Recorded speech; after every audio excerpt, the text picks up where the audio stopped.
Why aren't there many skyscrapers in Europe? Despite being one of the most developed, densely populated, and economically prosperous continents, Europe has surprisingly few skyscrapers, particularly when compared to Asia and North America.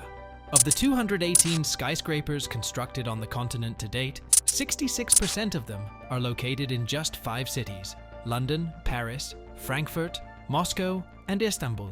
So why have other major European cities not embraced the skyscraper? How do they thrive without the significant inner urban space and floor areas that these clever structures provide?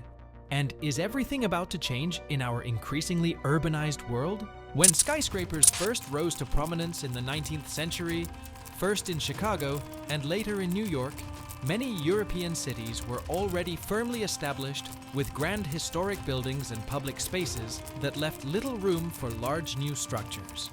Most of Europe's cities around that time were also more evenly zoned and were not facing the high demand for floor space in key districts that typically drives high-rise development. Additionally, as the power and influence of North America began to grow, a cultural rivalry emerged between Americans who saw Europe's class system as outdated and Europeans who saw some American ideals as eroding traditions and the European way of life. As a result, each continent became wary of adopting the other's concepts. While North America aimed to become the model for a new age, Europe sought to preserve its heritage. While this explains why skyscraper construction didn't initially catch on in Europe, it doesn't explain what has held the continent back since. In the wake of the Second World War, many thought European cities would modernize and replicate the skyscrapers that were rising across North America. However, in Western Europe, where many cities lost landmark and historic structures, an overwhelming desire to restore what had been destroyed took hold. In addition, the lower population of Europe at that time meant that the demand for floor area that principally drives skyscraper construction wasn't there. As a result, modest structures replaced buildings that could not be saved or restored. Meanwhile, in Eastern Europe, the expanding Soviet Union's rebuild effort consisted largely of mid-rise, repetitive structures that sought to rehouse much of the population. It was during this time that Europe saw its first skyscrapers begin to rise, not in response to growth and prosperity, but in an effort by the Soviets to indicate their power and influence. While Brussels has never constructed a true skyscraper, it is partly responsible for the lack of skyscrapers across the continent.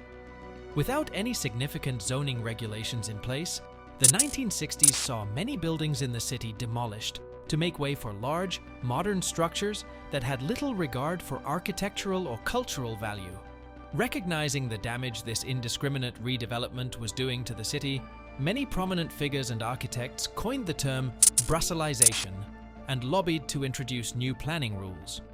These regulations significantly limited the scale of new buildings and required historic facades to be restored and incorporated into new developments, preserving the cultural fabric of the city.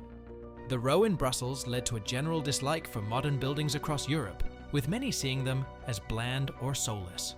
In response, numerous cities adopted similar regulations and set aside controlled districts, like Paris La Défense, to keep high-rise development away from historic centers.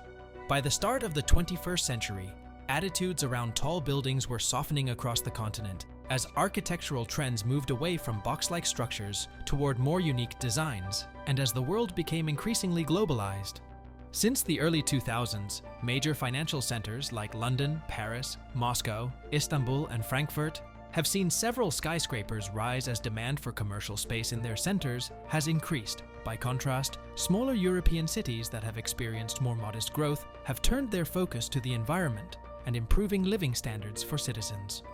In recent years, urban areas in Scandinavia and Central Europe have consistently ranked among the highest in the world for sustainability, happiness, and well-being, while maintaining importance within their national economies. However, skyscraper construction in the cities of today is no longer driven purely by economic growth or the need for commercial office space. With 60% of the global human population set to be living in urban areas by 2030, residential skyscrapers are now rising in prominence, particularly across Asia and North America. As many traditional rural-based industries become automated, millions are migrating into cities and major urban areas, driving significant demand for residential space that is often met with high-rise structures. Europe is not immune to this phenomenon, particularly in such a heavily globalized world, and with the continent's desire to keep up with the progress and economic growth of China and the US. As such, Europe could witness a skyscraper boom in the decades ahead. However, with entire urban centers now being declared historically significant, and with the desire to retain as much culture and architecture as possible rightly holding strong up to the present day, the unique challenge facing future skyscraper construction in Europe is all to do with the past.